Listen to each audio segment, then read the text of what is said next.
Hello and welcome to Bhagavad Gita study. Today we will be looking for the verse for the week, second chapter, 41st verse. We did the 40th last time. It is going to be random. I'm not going to do anything in order, but this verse really used to come back to me so many times when I had begun my study. While I was in college, this verse used to come back to me. I had memorized it, and anytime I was distracted from my studies, this is the verse that immediately came back to my mind. That means that God is talking about God realization here. However, even to do anything in the world to achieve our goals, this verse can help you, is what I'm trying to say. You might have to excuse my cat who wants to sit here and be part of the study. I cannot drive him out. I've tried to let him go, but he wants to be here. Okay, now I'm going to read the purport and the meaning and then go about what I got from the verse. O joy of the Kurus! In this blessed path, the intellect is determinate and concentrated, whereas the intellect of the undecided, infirm, is scattered in many directions and is endlessly diverse. The verse is Vyavasayatmika buddhihi ekeha kurunandana bahushaka hi anantascha buddhayor avyavasayinam. Vyavasayatmika buddhihi. Vyavasayam is actually cultivation, right? Tilling and doing farming.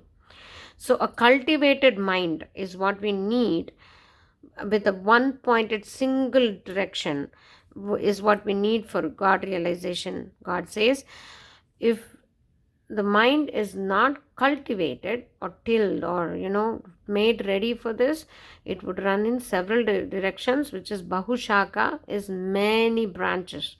The mind starts to have many branches if you do not cultivate it to have a single pointed direction for God realization. So Swami goes on to say, Vyavasayatmika buddhihi, the commentator, to a seeker of God realization, the intellect is determinate and single pointed. He has only one decision, that is to attain equanimity in the form of God realization. So someone that has decided that this is the purpose of life only has a single pointed mind. So all his actions in the world, he is not going to just run away and stop being in the world, but all his actions in the world will be directed to this one objective, which is God realization.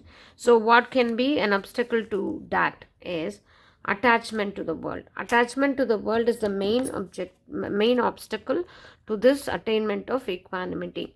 I like how Sadhak Sanjeevani, Swami Ram Sukdas is always bringing that equanimity in here. I've never seen this word repeated in other commentaries, and it makes sense because for God realization, once you realize God, the natural byproduct of that is to see everything as God, and so you will not have anything to hate or anything to like to, because the liking also is a problem because you like it better than the others, so you are out of that relative mode of comparison. So that is what you're trying to achieve in the form of God realization. That's the end of all your sorrows. What can be an obstacle to that is definitely attachment to world, attachment to the world in the form of desires. So why is determinate intellect one? The reason is that in it there is renunciation of desire for worldly objects, etc. This renunciation of desire is singular, whether it pertains to wealth, riches, honor and praise. So what he says is, why is that one thing, that is determination, just like a single pointed mind, the one thing that is needed for God realization? That's because God realization involves renunciation of desire. And when you do that renunciation, you're not just renouncing one thing, but you're renouncing everything else. You're making a decision here that by tilling your mind and cultivating your mind, you're making one decision here, one thing, that God is important to me compared to others. How it can look in our life is that He goes on to say, the commentator says, but there are different objects of different types, and the person wants to acquire these. Just as there are different kinds of objects, there are different kinds of sweets. In the same way, there are different endless desires for acquiring numerous objects of various types and various ways. Therefore, a desirous person cannot have one intellect. So that's how it starts to do that bahushaka, how your mind becomes branched and branched and branched and branched. That's what he's trying to say here. Why this person who has prioritized God would have a single intellect is how it would look in daily life is that now, for example, you have decided this is the point of life, other things are pointless.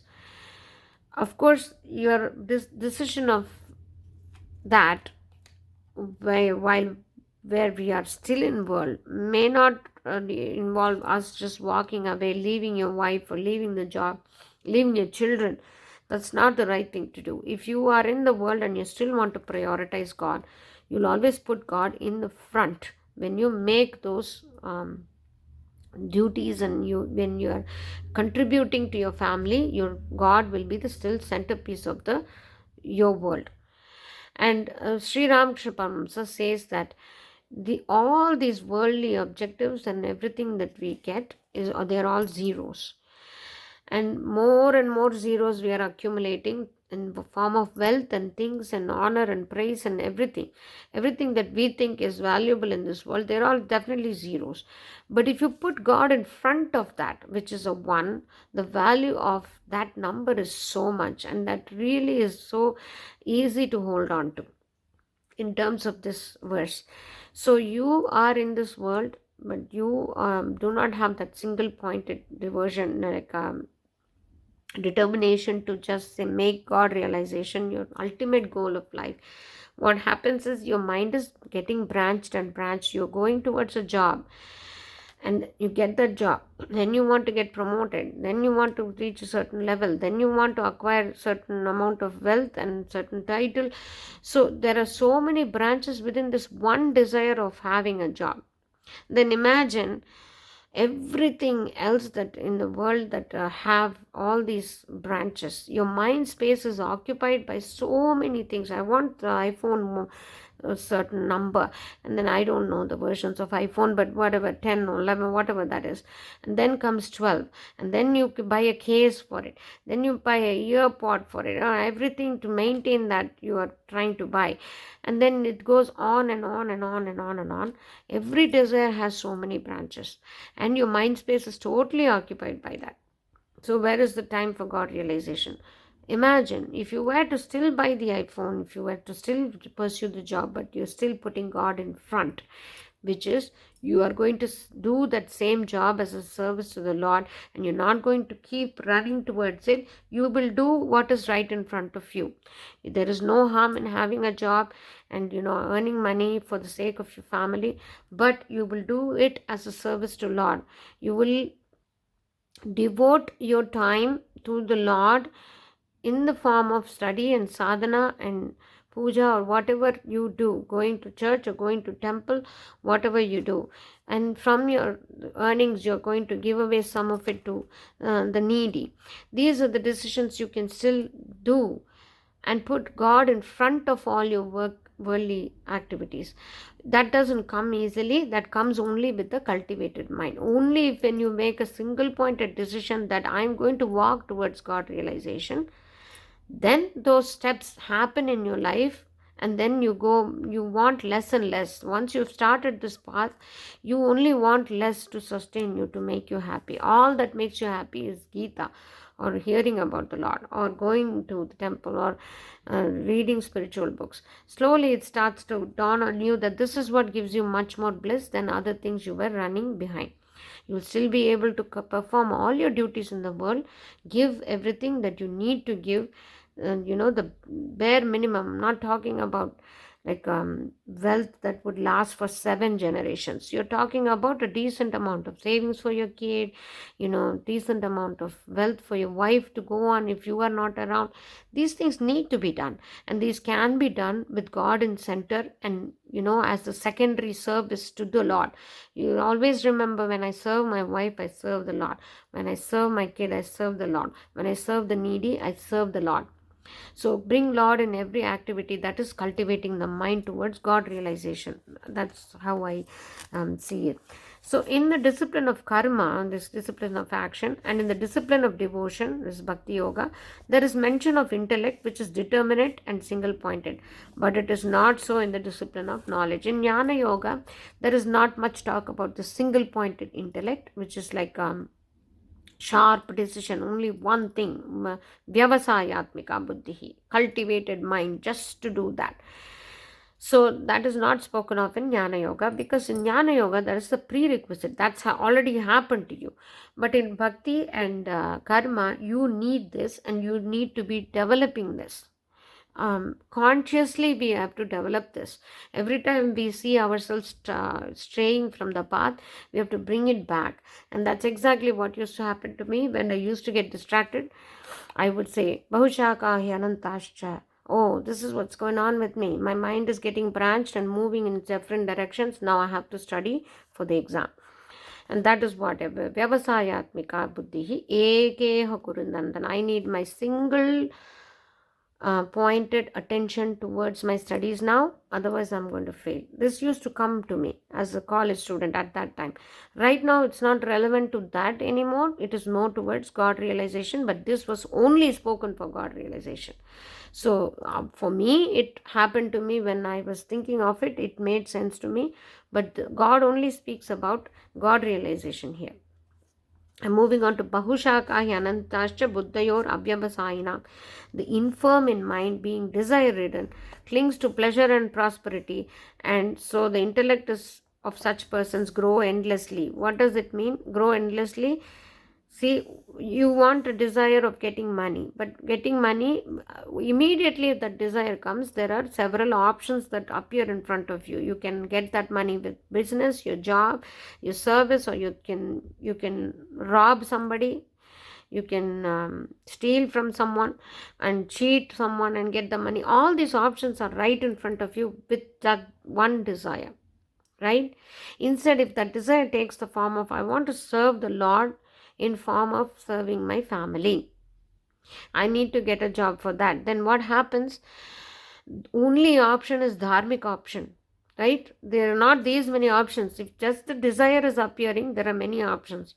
But if the desire is related to Lord, there is only one option, dharmic option, to get that money to serve your family and the Lord. You always keep the Lord in the equation. That way, what happens slowly, once you are done with all your responsibilities, the only thing that will remain is serving the Lord alone. So slowly your responsibilities also will be, God will help you. God will help you with getting over with all those things and only concentrating on the Lord. So that determination that you want to serve the Lord needs to happen first. Then everything else will fall in place. I have some notes about this. I said one pointed intellect directed towards God realization. That is what this verse speaks about. Bahushaka has many branches. Shaka has branches, many branches. So one desire will branch out as many desires, and too many. So how will I stop that from happening? I will have to cultivate my mind. What will cultivating my mind means? What does it mean? Is to make the mind's climate conducive for God realization. That's all we will do in this entire lifetime, because we have taken so many lifetimes and so much of conditioning has happened towards worldly achievements. Now it's very hard to break out of it. And also, while we grow up, we are given so much importance even by our parents, saying you need to study well, you need to get a good job, you need to earn money. That's being inculcated on us with a good intention, but imagine that's so much a part of our mind space. We have to get that out of our mind. Lord will provide for us. We have done everything we need to do. Lord will provide for us. For me, right now, I have to make my mind's climate conducive just to hold the thoughts of God. How will I do that? I will have to do sadhana. Every habit that's created, we used to call this mandala practice, right? One mandala is 48 days. If you do continuously anything for 48 days, that becomes a habit. You just try it. It has happened to me. I started something because of my health. I had to start a particular sadhana, and it became a part of my everyday life later. I couldn't let go of it because it needs to be done. So your mind takes it up, and your life gives space for it, and then you see how much beneficial it is to your mind and your spirit and your atma. It starts to become a practice for you. So anything you need to do to cultivate something, cultivate a habit, is 48 days. So for example, if you want to cultivate your mind to be conducive for God realization, you're going to do some sort of puja, sadhana. Sadhana includes studying scriptures. I said includes because studying scripture alone cannot be one thing. Although if you are really going deep dive and you're spending 30 to 40 minutes every day just to study, that could be the only thing you begin with. But usually sadhana, for cultivating our mind and taking off all that old conditioning and giving space more and more in our mind to the Lord, we need a couple of things. One is external worship that you have to do, going to temples or doing puja at home, and jap, if you are into doing mantra japa or repetition of God's name, extremely good practice to hold on to. And studying scriptures, it would be Valmiki Ramayana or Bhagavatam or Bhagavad Gita, it could be anything, but reading the scriptures every day, being in touch with them every day, is a very good practice to cultivate our mind to that effect. So just like tilling a soil, right, you make the soil ready for your seeds to go in and give you results. That's exactly what you do. In this verse, it talks about making your mind ready to have only one thing, which is Lord, as opposed to so many things that will bring you to so many other unpurposeful things that won't serve your real purpose of God realization. So I wrote that uncultivated mind, there are dangers of being lost. That is true. It happens to us from time to time, and it's very hard to be tracing back to your old ways. Suppose we have this can start as something very small. For example, you have a practice of praying every day at 6 p.m. Let's just say you have a prayer session every day at 6 p.m. You light the lamp or whatever it is. I'm only talking from a Hindu perspective. It could be lighting a candle, sitting in front of Jesus's picture, whatever it is that makes your mind more and more inculcated towards Lord. What you start off with something like that. You're practicing it. It's giving you great joy. Day number 20, somebody comes in your door and you think, okay, this is a guest, I cannot disrespect them. So you give up God, give up that time, and you start to speak to this guy and you say, okay, I'll do it later. It's 7:30, he leaves at 8, then other things come up, and that there goes the whole branching. So one thing is to make Lord your priority and say that, hey, listen, I have this prayer session that I do every day. I'll speak to you after this half an hour. There's nothing that is like, if that person is not able to understand this priority, then I think that person may or may not be in your life. That is what it should tell you, that if someone is not able to give you that space and they think they're so important, it's not sustainable to have a person like that in your life. This is opposite from somebody who needs your help. Like if you have a sick person at home, your family you're taking care, you cannot say that person has to wait until I finish off that. But that will remind you to go and do something for them during that time. That is the service of Lord there. This is something that I'm saying, like an entertainment, or somebody comes and they want to just chit chat. These things need to be cleaned up. That is what is cultivating your mind. If you are uncultivated and you're giving priority to those activities and putting Lord a little behind those things, what happens is you immediately get lost. All these desires to please someone, all these desires take up, and then they branch out. Today this guy comes, and second day two other guys come with that. Then they start to say, why don't we play a pack of cards, you can do this later. And that's how that branching goes. And then at one point you'll find yourself totally lost and not able to trace back and bring back that same habit that gave you so much bliss and you felt so close to Lord. So that's what I had written. This is a beautiful verse. You can contemplate on it, memorize it, and you can look at the homework that I was given when I was reading this for the first time, was that what are the things that you can do. The teacher gave me, said, Vyavasayatmika buddhihi, Vyavasaya, which is to cultivate your mind, to have God realization. What are the things that you can do in your daily life? You can list them and you can start doing them one by one. It doesn't have to be everything at once. If you thought that cultivating your mind towards Lord is 10 minutes of complete silence with the Lord's picture, or whatever, the meditation, whatever you call it, the practice of being just with the Lord and with complete silence. If you thought that is the first step, start that and keep consistent with it. See where it takes you. It will definitely take you much closer to Lord.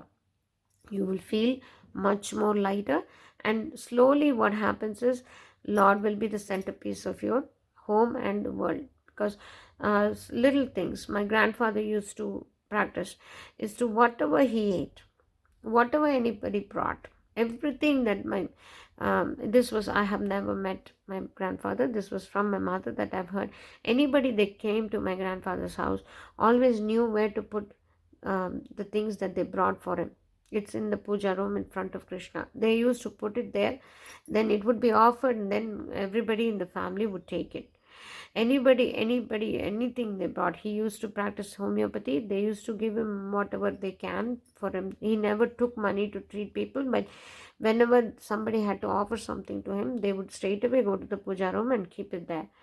Money would be offered to the Lord. Chocolates would be offered to the Lord. Whatever anybody brought, it doesn't matter. You're not going to analyze anything. Everything used to be offered to the Lord and then shared by the family. That means that Lord is the centerpiece of that household. Anything good and bad, any bad news that came, everybody ran to that puja room and sat there to cry. Any good news that came, everybody went there to share the good news, as if Lord was living with them. That's where you start. That's where the cultivated mind happens. Slowly you know that Lord is the center of your universe, and all these other things that used to make you cry and laugh slowly deteriorate. They don't sway you anymore. You're not going to jump up high. You're not going to fall down and cry. You become that Siddha Prajna, because Lord is the center of your universe. That can happen like that. My mother used to say the story. So that could be one thing, that you can list as to how to develop that 1 point intellect. You can say, from now on, everything that I bring home, paycheck or I withdraw money, I'll keep it in front of the Lord. I buy a new dress, it would be offered to the Lord, and then I will wear it. So I will start developing that connection with the Lord. I will read one slok of Gita in front of Lord from now on. Some steps like that. That is Vyavasayatmika. Your Atma is getting cultivated towards God realization. Hope you enjoyed this share, and I'll meet you with many more as and when I'm able to. I'll also continue the beginner series if you find it helpful. If you have other things to contribute, please do comment and consider subscribing if you're new and you're just watching this the first time. I enjoy studying Gita with you, and hope we both get much out of this, and blessings of the Lord be bestowed upon everybody. Thank you, and bye bye.